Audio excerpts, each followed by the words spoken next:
affection or ill will. తమ సమస్యలను పరిష్కరించాలి అంటూ కాకినాడ లారీ ఓనర్ల యూనియన్ అసోసియేషన్ కోరింది.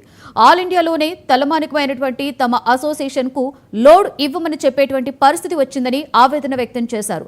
పరిస్థితికి కారణమైనటువంటి lorry union president Dasari Srinu తక్షణమే రాజీనామా చేయాలని డిమాండ్ చేశారు. ఇతర జిల్లాలకు చెందినటువంటి లారీలు 100కు పైగా లోడ్ అవుతున్నాయని, కాకినాడ లారీలు కనీసం 10 కూడా లోడ్ అవ్వడం లేదని ఆవేదన వ్యక్తం చేశారు. వారి సూచనల మేరకు మాకు సంఘానికి ఉపయోగపడే మనుషుల్నే మేము సభ్యులుగా ఎన్నుకున్నాం. ప్రెసిడెంట్గా కానీ సెక్రటరీగా కానీ సభ్యులందరూ కూడా గతంలో పనిచేసిన వాళ్ళందరూ కూడా అసోసియేషన్కి ఎంతో కొంత సేవ చేశారు.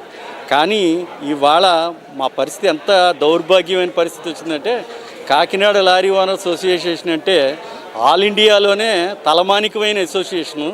అటువంటి అసోసియేషన్ ఇవాళ మా lorry Kakinada lorry owners association సభ్యులు లారీ ఎవరిదైనా సరే పోర్టులోకి వస్తే దానికి పర్మిషన్ లేదు, లోడింగ్ ఇవ్వము అని ఖచ్చితంగా చెప్తున్నారండి. అంత దౌర్భాగ్య పరిస్థితి ఎప్పుడూ లేదు. రెడ్డి గారు ఉన్నప్పుడు లేదు, అంతకుముందు కొండబాబు గారు ఉన్నప్పుడు లేదు. కొండబాబు గారు ఉన్నప్పుడు కూడా ఇటువంటి గొడవ జరిగితే ఆయన సమర్థతతో మాకు లోడింగ్ ఏర్పాటు చేశారు. గతంలో 10 లారీలు వెళ్తే మాకు 8 లారీలు ఇవ్వటం, కాంట్రాక్టర్లు 2 లారీలు తీసుకోవటం, ఇటువంటి పద్ధతి జరిగేది. కానీ ఇవాళ 10 లారీలు కాదు కదా, 100 లారీలు లోడ్ అవుతున్న ఒక్క లారీ మా అసోసియేషన్ నుంచి వెళ్ళని పరిస్థితి దాపురించింది. దీనికి కారణం ప్రజాప్రతినిధులని అన్ను, లేకపోతే మా లారీ ఓనర్స్ అసోసియేషన్ కాదు. మా అసోసియేషన్ యొక్క దౌర్భాగ్యం ఇంత దిగజారిపోవడానికి కారణం ఏంటంటే మా సంఘ సభ్యుల యొక్క ఐక్యత కొరవటం, లేకపోతే వారు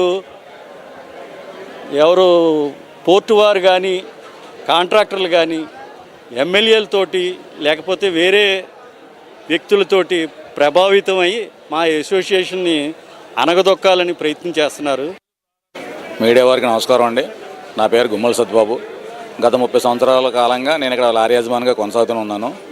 గతంలో ఈ 30 సంవత్సరాల కాలంలో ఈరోజు జరిగినటువంటి ఇప్పుడు ఈ ఎడ్యుడి బాడీలో జరిగిన దుర్మార్గమైన పరిస్థితి ఎప్పుడూ లేదండి. ఎందుకంటే మాకు ఆ రోజు ఈ రోజు వరకు కూడా మాకు ఇప్పుడున్న present sitting MLA Vanamadi Kondababu గారు మాకు ఏ రోజైనా సరే మాకు సొంత ఇంట్లో సొంత మనిషిలాగా మా సోదరుడిగా అర్ధరాత్రి మేము తలుపుకుంటే మాకు ఏ సమస్య సరైనా తక్షణ నిమిషాల్లో పరిష్కరించే వ్యవహారం చేసేవారండి. వారి మీద గౌరవంతో ఇప్పుడు నిన్న వరకు ఉన్నటువంటి ఎడ్యుడి బాడీని వారు సమక్షంలోనే వేయడం జరిగింది. చేస్తే వాళ్ళని ప్రతి దానికి ఎమ్మెల్యే గారు చేశారు, మేము అదే రకంగా చేద్దామని చెప్పి ఆయన చెడ్డ పేరు తీసుకురావడం, వీళ్ళు అనాలోచిత నిర్ణయాలతోటి తప్పుడుదారి వ్యవహారం చేసి తప్పుడు మార్గాల ద్వారా ఈ లోడ్లు తప్పుదారి పట్టించేయడం, ఇక్కడ ఉన్న అసోసియేషన్కి వచ్చిన ఆదాయాన్ని దుర్వినియోగం చేయడం, వీళ్ళు ఎవరన్నా ఏ లారీ యజమాని అడిగితే వారిని తిట్టడం, తప్పితే కొట్టడం. ఈరోజు కూడా మీ సమక్షంలోనే 40 మంది బయట వాళ్ళని తీసుకొచ్చి ఇక్కడ లారీ యజమాని తెరబడి కొట్టే పరిస్థితి తీసుకొచ్చారు. వాళ్ళు మనుషులు ప్రత్యేకించి పురమాయించి ఇటువంటి దుర్భరమైన పరిస్థితి ఏ రోజు కూడా మాకు ఉత్పన్నం కాలేదు.